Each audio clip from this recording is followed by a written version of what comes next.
Gods miles below Kansas soil where no human had ever walked, a steel burrowing machine uncovered something impossible. Not rock, not metal, a living spiral.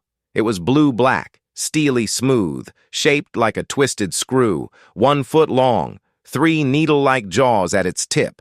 It didn't breathe. It didn't eat. It didn't react like life, but it was alive. When restrained, it didn't fight sideways. It didn't attack forward. It searched upward, as if something above it needed to be erased. When it found purchase, it bored through solid granite in seconds. This was not evolution. This was design. The first mistake. The Interplanetary Research Institute had seen dead worlds before. Mars was ancient, wise, cautious.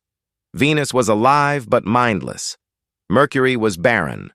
But this organism didn't belong to Earth. Its chemistry was wrong. Its structure defied biology. Its purpose was singular: to destroy anything stacked upon anything else. Buildings, mountains, civilizations.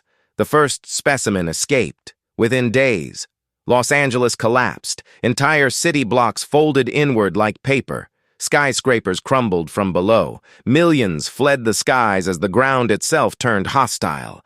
Shock weapons failed. Conventional heat barely slowed them. They weren't invaders. They were activated. The pattern. As the creatures appeared across the globe, a terrifying pattern emerged.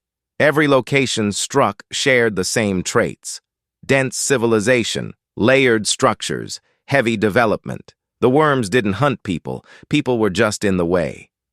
Then communications failed. Mars went silent. Venus expeditions vanished. A British scientist discovered something and died before he could speak. Ships exploded mid-air. Fuel systems sabotaged. Warnings erased. The end of the world wasn't chaotic. It was organized, and someone on Earth was helping it happen.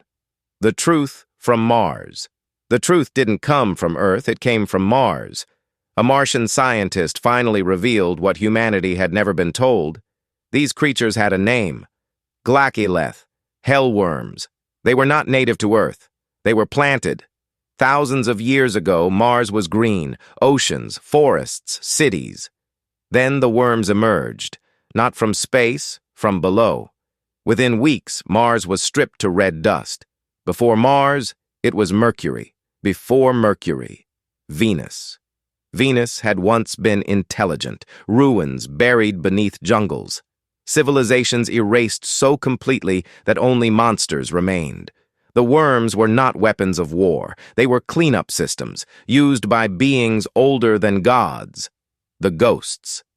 The Martians called them ghosts of outer space. The Vornazar. They did not conquer. They did not rule. They arrived silently, released the worms, and left. They never stayed long enough to be seen. Their gods, the worms, lived only seconds in historical time. Long enough to erase a world. Short enough to never be remembered. No temples, no prayers, no survivors. A god without worship. A god without memory. A god designed to make sure history ends. Earth wasn't special. It was simply next. Humanity believed extinction would come from above. Asteroids, alien fleets, cosmic disasters. But the end came from below. From creatures buried before the first human walked upright. From gods that never wanted belief. Only silence. And the most horrifying truth? They can never truly be destroyed. They can only be delayed. Somewhere beneath your feet. They are still waiting. Because history doesn't decide what survives. The void does. Some gods are born to be loved. Others are born to make sure no one is left alive to remember they ever existed.